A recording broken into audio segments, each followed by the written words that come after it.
After a Milwaukee police officer shot and killed a 31-year-old man, police are investigating the conduct of their officers. Madeline O'Neill's here in studio, and Maddie, they're looking into something that happened after the shots were fired. Yeah, we now know the man shot and killed is Herman Lucas. One video off social media in particular shows officers moving Lucas's body twice after he was shot. Police say they're aware of people's concern watching videos like that, and they're looking into it. Different pieces of video like this surveillance footage are forming a fuller picture of what happened Tuesday when a police chase ended in a Milwaukee police officer shooting and killing Herman Lucas.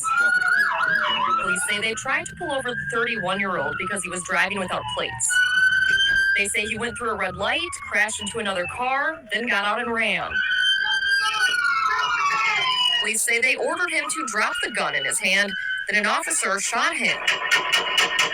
Videos like this on social media show the aftermath. We won't show you the full thing because it's graphic, but it shows Lucas on the sidewalk not moving, and officers moving him by the leg, then moving his body one more time. I know that there was a lot of frustration, concern in regards to what's going on, and that's where the challenge comes when things are so early. Milwaukee Police Chief Jeffrey Norman says he's not sure if Lucas was dead at the time he was moved. Milwaukee Police Department takes these particular type of concerns seriously. Norman says he can't get into particulars with the ongoing investigation into whether officers violated their code of conduct.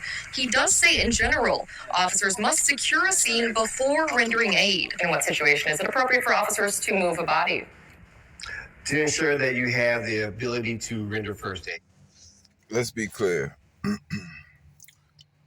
First of all, they was pulling the man over for not having license plates, right? Which, okay, yeah, that's a breaking of the law. He had a gun, that's a breaking of the law. I guess it was a breaking of the law because carrying a gun is legal. But in that scenario, just say if you let him escape, you have the car. You have the registration of the car. It's other possibility ways of tracking a man down. But what black people have to understand and have to really look at is a large reason for these conditions or these acts is financial. What if he just didn't have the money, right, to get the plates, but still had places to go and be?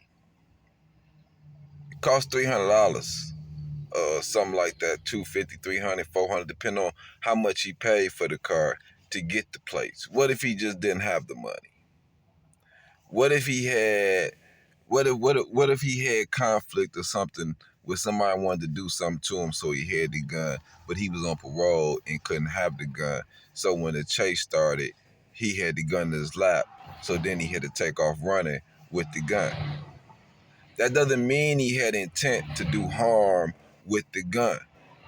It doesn't mean he was a bad person because he didn't have plates. It's circumstances that go into decisions. Sometimes they might be the wrong decision, but sometimes they might be the only decision a person can make based on certain circumstances. But does that deserve to cost a person their life? Any wrong decision seems to cost a black person his life. Either you have the right to possess a gun or you don't have a right to possess a gun in Wisconsin, right? But it's clear we're selective about who does and doesn't have the right to possess a gun, who we will approach or perceive as an aggressor or a threat based on who that owns that gun, based on the melanin in their skin, right? Not saying his decisions was the right decision. I'm just saying it's nothing in that scenario that justifies the taking of his life.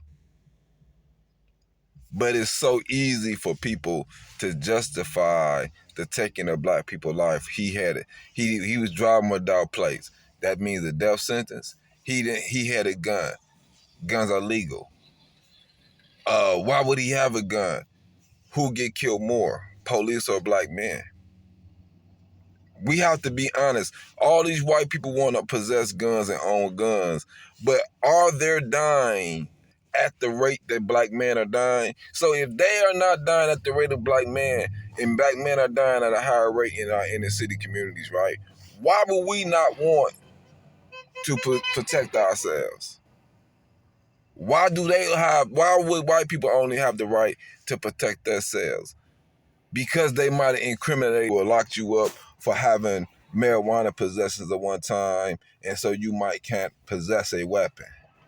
Does that mean your life has any less value to you, that you want to protect your life any less than anyone else? These are the things we have to ask ourselves, man.